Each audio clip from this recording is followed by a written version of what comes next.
तो hello everyone, welcome back to in family. तो आज मैं एकदम समथिंग न्यू लेकर आई हूँ। आज हम करने वाले हैं क्लास 6 के चैप्टर 1 हिस्ट्री की। हिस्ट्री का बुक का नाम है आर पास्ट और चैप्टर 1 का नाम है what, where, how and when. What क्या, वेयर मतलब कहाँ, और हाउ कैसे, व्हेन कब। तो बहुत ही ज्यादा इंटरेस्टिंग चैप्टर है, बहुत छोटा चैप्टर है, जल्दी से कवर करते हैं। तो चलिए चैप्टर की ओर। तो आर पास्ट की ये बुक है। इसमें हम सबसे पहले पढ़ेंगे what can we know about the past. हम पास्ट के बारे में क्या जान सकते हैं कि वहाँ पास्ट में पीपल क्या खाते थे, क्या पहनते थे। मैं एक बार इस पेज को थोड़ा बड़ा कर देती हूँ ताकि आपको एकदम क्लियर व्यू आए। तो पास्ट के बारे में क्या जानते हैं कि हम कहाँ क्या खाते थे, हम क्या पहनते थे, कैसे रहा करते थे पास्ट के अंदर, और पास्ट में क्या क्या होता था, क्या काम होते थे लोगों के। तो पास्ट के अंदर जो थे, हंटर हुआ करते थे, हर्डर्स हुआ करते थे, farmers, ruler, merchant, priest, craft person, artist, musician, scientist. Hunter कौन होते हैं? जो जानवरों का शिकार करते हैं। हर्डर्स कौन होते हैं? जो पोल्ट्री फार्मिंग क्या मतलब सॉरी, जो खेती बाड़ी वगैरह या खेती बाड़ी से हटके जो होता है, खेती बाड़ी फार्मर्स और जो खेती बाड़ी से हटकर होता है, जैसे पशुपालन, इसको कहते हैं हर्डर्स। रूलर्स होते थे जो वहां के राजा वगैरह होते थे। मर्चेंट्स होते थे जो कि सामान का जो व्यापार होता है वो करते थे। प्रीस्ट होते थे, पंडित वगैरह। और क्राफ्ट पर्सन जो सामान बनाते थे, ऑब्जेक्ट्स। आर्टिस्ट वही म्यूजिशियन वगैरह। And scientist. ओके, ये सब लोग हुआ करते थे पास्ट के अंदर। अब वो लोग रहते कहाँ थे? Along the bank of river. Bank क्या होता है? बैंक ऑफ रिवर क्या होता है? नदी का किनारा। तो वो लोग कहाँ रहते थे? नदी के तट पे। अब कौन, who live where? Skill gatherers मतलब यहाँ पे मैंने लिखा है जो अपना सामान इकट्ठा करते हैं अलग जगह से। ठीक है, जो अपना सामान इकट्ठा करते हैं अलग जगह से, उनको क्या कहते हैं? गैदरर्स। तो पीपल जो अपना खाना, मतलब कि जो खाना वो खाते थे वो इकट्ठा करते थे, वो रहते थे नदी के किनारे, और उनको क्या कहा जाता था? Gatherers. Okay. So they about the past, they knew about the past wealth of plants in the surrounding forest and collect roots, fruits, other forest. तो वो लोग क्या करते थे? जो रूट से क्या मतलब है कि वो जड़ें कलेक्ट करते थे। रूट से मतलब है, आपने सुना होगा जैसे beetroot. Beetroot, what is beetroot? शलगम। रूट्स में भी फ्रूट आते हैं, जैसे शलगम को एक रूट बोला जाता है, बट है तो वो खाने की चीज ना। तो ऐसी जो खाने की चीज जिनको रूट कहा जाता है, वो कलेक्ट करते थे, फ्रूट्स कलेक्ट करते थे, मतलब फल, और अलग अलग फॉरेस्ट में जाते थे। और वो क्या करते थे? Hunt animals. एनिमल हंट क्या होता है? जानवरों का शिकार करना। ठीक है, होप सो ये क्लियर हो गया होगा।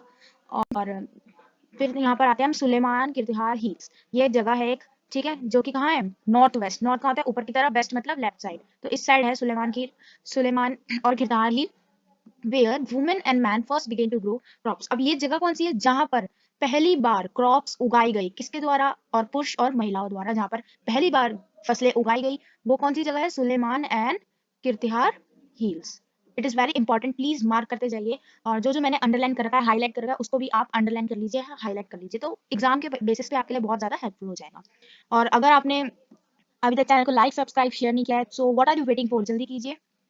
Now people also began rearing animals. Animal rearings मतलब किसको पाला करते थे? वो कौन कौन से एनिमल? शीप, गॉट, पता है ना, भेड़ बकरी, और कैटल्स। ओके, कैटल्स भी ऑलमोस्ट पता होगा। Now you are in big standard. पहले आप प्राइमरी थे, आप प्राइमरी से आप इसमें आ गया 6th में।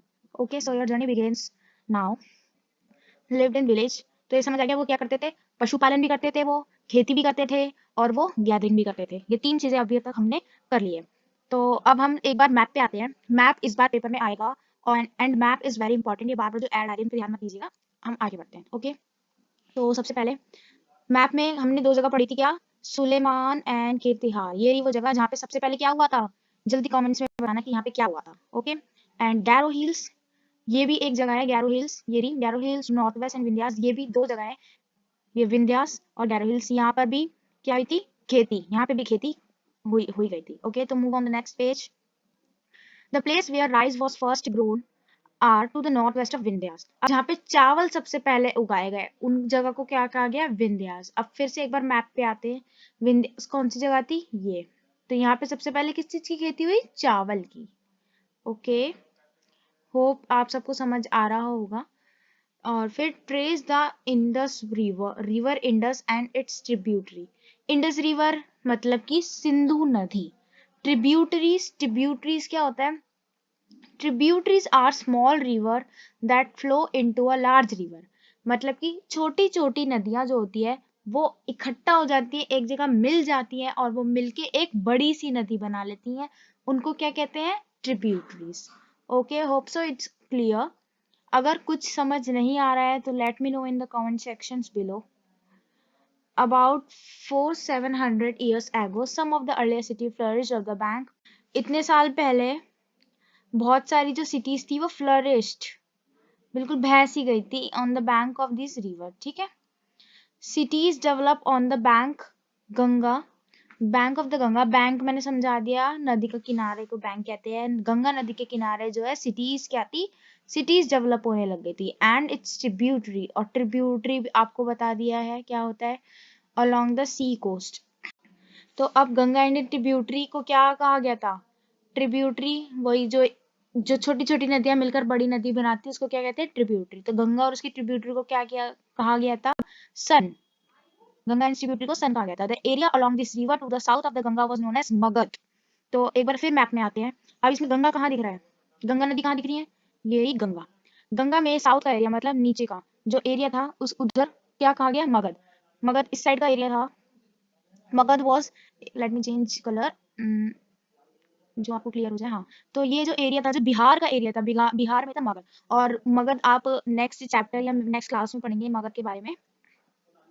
तो इस एरिया को मगध कहा गया था जो कि थी इन state of Bihar. It rule were very powerful, powerful rule था। और वहाँ पर बहुत अच्छा किंगडम था, मतलब बहुत सही था बिल्कुल। The hill and high mountain including, अब वहाँ क्या क्या मतलब हमारे क्या क्या थे पास में? हिमालयास थे, डेजर्ट्स थे, रिवर्स थी। हिमालय क्या होते हैं? हिमालय पर्वत। डेजर्ट, रेगिस्तान, रिवर्स, नदियां, सीज मेड जर्नी डेंजरस। अब ये जो थे ना, इनसे क्या होता था? लोगों की जर्नी डेंजर हो जाती थी। लोग ट्रैवल करते थे जो, उनकी जर्नी डेंजर हो जाती थी इससे, but never impossible. So man and women move in search of livelihood. अब एक चीज है, लोग ट्रैवल क्यों करेंगे? ट्रैवल होता है घूमना, या फिर कहीं एक जगह से दूसरी जगह जाने को क्या कहते हैं? ट्रैवल। अब जो लोग हैं वो ट्रैवल क्यों करना चाहेंगे या क्यों ट्रैवल करेंगे? तो महिलाएं और पुरुष किस लिए ट्रैवल करती थी? इन सर्च ऑफ लाइवलीहुड, जीवन जीने की उसके लिए। एस्केप फ्रॉम नेचुरल डिजास्टर, अब क्या पता कहीं पे बाढ़ आ गई हो या सूखा पड़ गया हो जिस वजह से उनको एक जगह से दूसरी जगह जाना पड़ा। और जो मेनली जो मैन होते थे ना वो मार्च करते थे इन आर्मी। इसका मतलब क्या हुआ? कहीं पर युद्ध हो गया, देखो कहीं युद्ध हो गया तो जहाँ के जो सोल्जर है उनको बॉर्डर पे जाना पड़ेगा लड़ने के लिए। अब जैसे हमारी इंडिया के जो सोल्जर है वो पता नहीं अलग अलग स्टेट्स में रहते होंगे, लेकिन वो सब शिफ्ट होते हैं अपनी अपनी फैमिली को छोड़ के, जहाँ पर वो डिस्प्यूट हो रहा होता है या जहाँ पे वो वॉर हो रही होती है, जहाँ लड़ाई हो रही है वहां शिफ्ट होते हैं। तो इसलिए लोगों को ट्रैवल करना पड़ता है। ठीक है। कॉन्क्वेरिंग अदर लैंड्स, कॉन्क्वेरिंग मतलब होता है दूसरों के जो लैंड है, जमीन है, उस पर कब्जा कर लेना। अगर हम किसी की जमीन पे कब्जा कर लेंगे, ऑब्वियसली हमको वहां जाना पड़ेगा कब्जा करने के लिए। मैं घर पे बैठे बैठे किसी के उस पर कब्जा नहीं कर सकती। Merchants travel with caravans. अब कैरावेंस क्या होती है? कैरावेंस तो मोस्टली पता होगा सबको, और अगर नहीं पता होगा तो कैरावेंस बड़ी बड़ी सी वैनिटीज होती है या फिर वैन्स होती है जिसके अंदर वॉशरूम, किचन या मतलब पूरा बेडरूम वगैरह सब होता है इन अ कार। कार बोलो, वैन बोलो, बस बोलो, उसके अंदर सब कुछ होता है। तो जो मर्चेंट्स होते थे, जो व्यापारी होते थे, वो उसके अंदर ट्रैवल करते थे और शिप में करते थे और अपने साथ जो है वैल्यूएबल गुड्स रखते थे फ्रॉम प्लेस टू प्लेस। अब वैल्यूएबल गुड्स क्या है? वैल्यूएबल गुड्स जो वो बेचते थे, गुड्स मतलब सामान। रिलीजियस टीचर जो होते थे, रिलीजियस टीचर मतलब धर्म के जो टीचर होते थे, जो धर्म सिखाने के लिए एक जगह से दूसरी जगह जाते थे। अब आप बोल रहे हो इतनी सारी चीजें पढ़ ली, पर जिसलिए हम जाते हैं वो तो अभी तक बोला ही नहीं। तो हम किस लिए जाते हैं? स्पिरिट ऑफ एडवेंचर, घूमने जा रहे हैं हम, नई नई चीजें डिस्कवर करने जा रहे हैं। ठीक है। तो ये तरीके हमें पता लग गया कि लोग ट्रेवल क्यों करते थे उस जमाने में। अब इस जमाने में लोग ट्रेवल क्यों करते हैं? इन 2023 मतलब नाउ अडेज लोग क्यों ट्रेवल करते हैं? Hills, mountains and seas from the natural frontier of the subcontinent. Basically हम जो है घूमने वगैरह के मकसद से ज्यादा ट्रैवल करते हैं, हिल्स देखने के लिए, माउंटेन्स देखने के लिए, सीज देखने के लिए। ओके। तो these movement of people are enrich our culture tradition. और मूवमेंट्स ऑफ पीपल होती है इससे हमारा कल्चर ट्रेडिशन बढ़ता है। अगर मान लो अगर कोई इंसान दिल्ली में रह के मुंबई जा रहा है तो वो मुंबई के बारे में जानेगा, मुंबई वाला इंसान गुजरात जा रहा है तो वो गुजरात के बारे में जानेगा। एक दूसरे का कल्चर शेयर करेंगे, एक दूसरे का कल्चर जानेंगे। New ways carving, people have shared a new ways of carving stones. अब कार्विंग स्टोन्स क्या होते हैं? पत्थर होता है, उसको तोड़ तोड़ के या उसकी मतलब चुनाई कहते हैं शायद, तोड़ तोड़ के उसको एक शेप में ले आते हैं, कुछ स्ट्रक्चर बना देते हैं, कुछ स्टैचू बना देते हैं, उसको कहते हैं कार्विंग स्टोन। लोग कार्विंग स्टोन के लिए भी वो करते हैं, न्यू वेज ले आए, composing music, even cooking food for 700 years. Okay. तो अब हमने ट्रैवल क्यों करते हैं? पहले के जमाने में, अब के जमाने में, ये भी हो गया हमारा कॉन्सेप्ट क्लियर। ओके। तो name of the land, two of the word we have use for our country are India and Bharat. आप में से सबको पता होगा कि हम कौन से देश में रहते हैं? हिंदुस्तान, इंडिया, भारत। हमारे देश के दो नाम जो है 2 वर्ड से अपने आप को वो करा जाता है क्या, India and Bharat. The word India come from the Indus called Sindhu in Sanskrit. Indus word, अभी हमने इंडस वर्ड पहले भी ऊपर पढ़ा था, इंडस रिवर थी, है ना, इंडस को हिंदी में कहते हैं सिंधु, तो कंफ्यूज नहीं होना, मतलब संस्कृत में और उसमें कहते हैं इंडस को सिंधु। तो ये इंडिया वर्ड कहाँ से आया, इंडस से बना दिया हमने सिंधु, इंडिया से, इंडस से इंडिया, ओके। तो the Iranian and the Greek come through the northwest about इतना years ago and were familiar with the Indus called the Indus। अब जो इरानियंस और जो ग्रीक लोग थे ना, इरानियंस वाले लोग और ग्रीक वाले लोग, वो लोग इंडिया आए और उनको सिंधु और या इंडस रिवर के बारे में अच्छी खासी जानकारी थी, फैमिलियर थे वो इनसे। उन्होंने क्या नाम दिया मैंने इसको, उन्होंने ऐसे बोला हिंदोज, इंडोज। अंग्रेजों में थोड़ा सा उनकी लैंग्वेज में थोड़ा डिफरेंस होता है ना, वो किसी चीज को अलग, मतलब इनको हिंदी बोलनी नहीं आती ठीक से, तो वो उसमें थोड़ा डिफरेंट वे से बोलते हैं, तो उन्होंने हिंदी, हिंदोज एंड हिंदुस्तान, हिंदुस्तान मतलब अलग ढंग से आप खुद बोल के देख सकते हो, वैसे हिंदूज और इंडोज उन्होंने बोला। The land of the east of the river was called India. The land of the east, east क्या होता है, ईस्ट साइड मतलब जो ईस्ट साइड का एरिया होता है, राइट साइड का एरिया होता है, तो उसकी रिवर, वहां के एरिया को क्या बोला गया, India. The name of Bharat was used as a group of people who lived in the north west and who are mentioned in the Rigveda.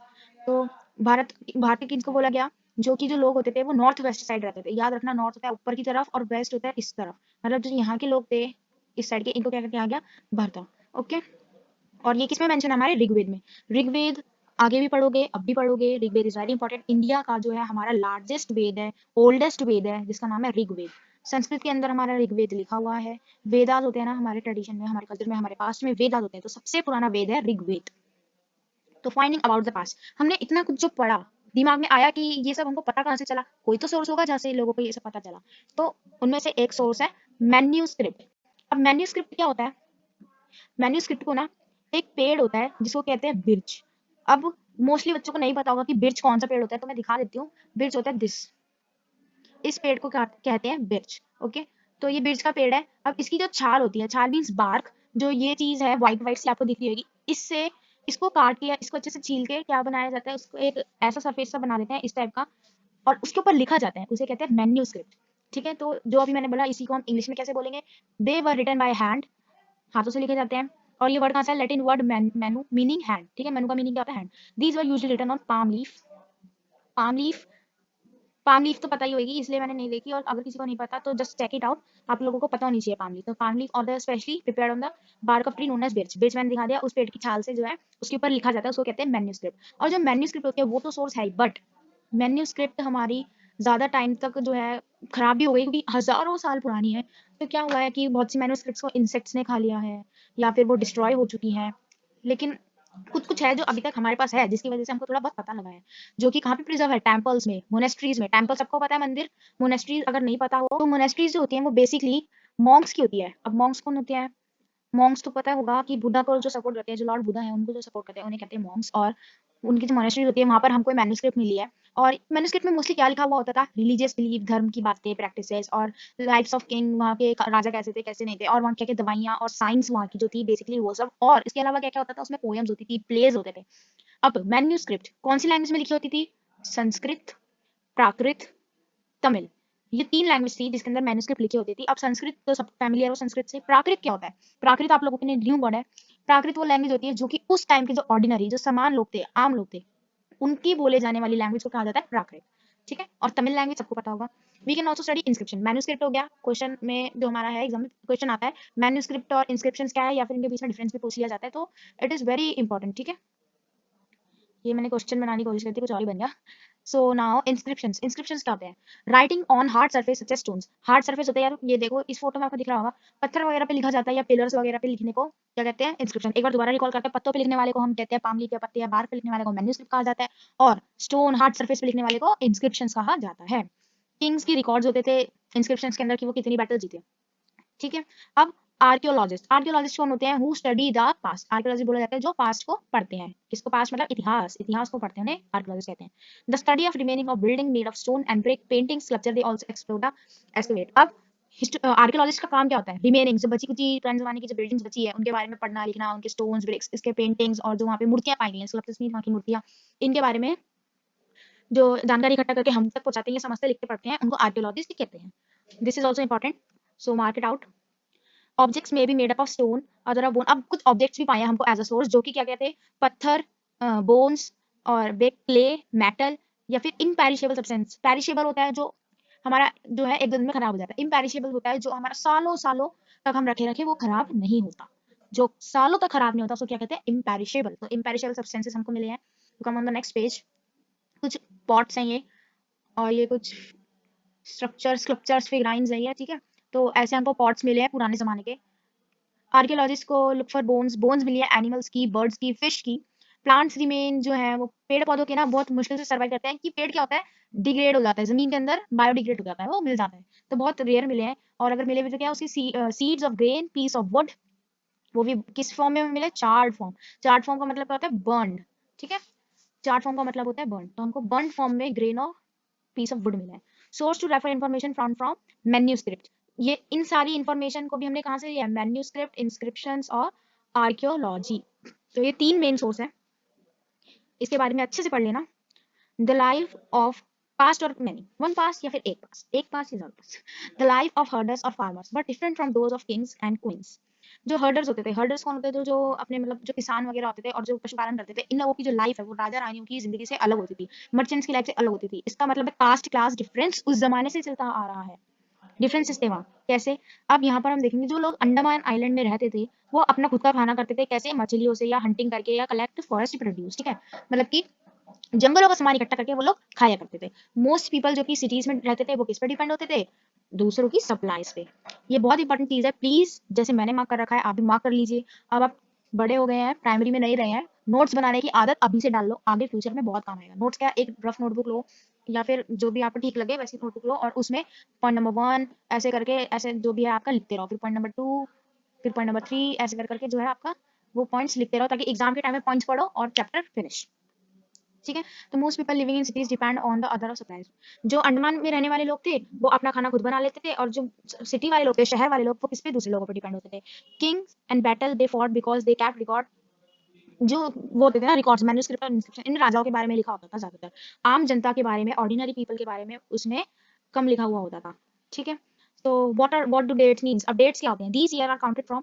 अब आप डेट कोई आपसे पूछेगा तो आप डेट क्या बोलोगे? डेट वही होते हैं, डे, मंथ, ईयर, ये सब डेट होते हैं। लेकिन जो हिस्ट्री की डेट्स होते हैं उसको हम कैसे काउंट करते हैं? From the birth of Jesus. अब जीसस कौन थे? मोस्ट ऑफ द लोगों को ऑब्वियसली जीसस के बारे में पता होगा। जीसस क्रिस्ट के बारे में जिनको नहीं पता बता दूं उनको, he was the founder of Christianity. Christianity धर्म के फाउंडर थे जीसस क्रिस्ट। उनके बर्थ से पहले के टाइम को बोलते हैं बी सी, ठीक है। उनसे उनके बर्थ से पहले के टाइम को क्या बोला जाता है? BC, before Christ. और फिर लेटर विद डेट्स पे आओ। एडी, एडी होता है, this stand for Latin word anno domini meaning the year of the Lord. अब जो है ना हिस्ट्री में आप ऐसे ही पढ़ोगे टाइम, इस बीसी से टू इस बीसी, इस एडी से टू इस बीडी, या सॉरी बीडी नहीं एडी, सीई टू सीई, ऐसे वर्ड्स पढ़ोगे तो ये याद रख लो। बीसी का मतलब होता है बिफोर क्रिस्ट। जीसस क्रिस्ट के बर्थ मतलब उनके पैदा होने से पहले के टाइम को क्या कहते हैं? बिफोर क्रिस्ट, ठीक है। 2012 can also return as AD. 2012 AD, AD किसे कहते हैं? Year of. तो ये था। फिर एल्सवेयर, उसके बाद क्या आता है? कुछ लैंग्वेजेस आते हैं। तो उस टाइम में क्या था?